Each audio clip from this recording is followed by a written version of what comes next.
नमस्कार विद्यार्थी मित्रांनो, मी राहुल जाधव माय मराठी अकॅडमी या यूट्यूब चॅनलवरती आपलं सगळ्यांचं मनापासून सहर्ष स्वागत करतो।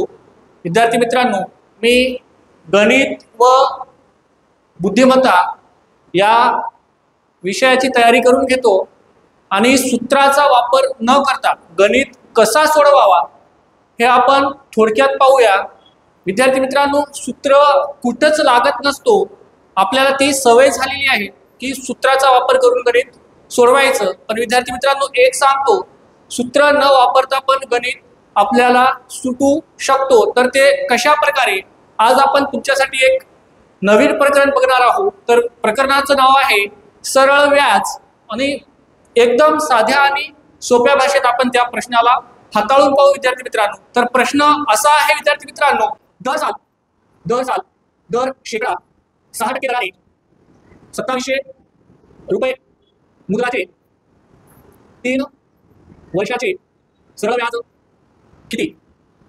तर विद्यार्थी मित्रांनो, तुम्हाला मुद्दल दिलेली असते, तुम्हाला दर दिलेला असतो आणि तुम्हाला मुदत पण दिलेली असते। तर तुम्ही सूत्राचा उपयोग करतात विद्यार्थी मित्रांनो। तर सूत्राचा उपयोग न करता एक बाब लक्षात ठेवायची, 100% म्हणजे आपली मुद्दल असते। विद्यार्थी मित्रांनो, 100% म्हणजे काय असते? आपली मुद्दल असते मित्रांनो। 100% म्हणजे आपली मुद्दत आहे विद्यार्थी मित्रांनो। प्रश्नामध्ये 2700 रुपये। तर मला सांगा विद्यार्थी मित्रांनो, एका वर्षासाठी जर 6% व्याज येत असेल तर मला सांगा 3 वर्षासाठी किती टक्के व्याज आला असेल? तर sin 18% काय आला असेल? व्याज आला असेल विद्यार्थी मित्रांनो। 100% म्हणजे 2700, तर 18% म्हणजे किती? तर 18% म्हणजे आपण विद्यार्थी मित्रांनो काढूया, 100 ची किती पट 2700, 100 ची किती पट 2700, 100 ची 27 पट। तर मला सांगा विद्यार्थी मित्रांनो, या 18 ची किती पट? जी पट असते ना विद्यार्थी मित्रांनो, जी पट येते ना ती पट सर्वांना लागू करायची असते। मग 18 486 रुपये यायला पाहिजे विद्यार्थी मित्रांनो। तर बघा, 18 7 126, 126 ला 6 ला 12, 18 2 36, 36 आणि 12 48।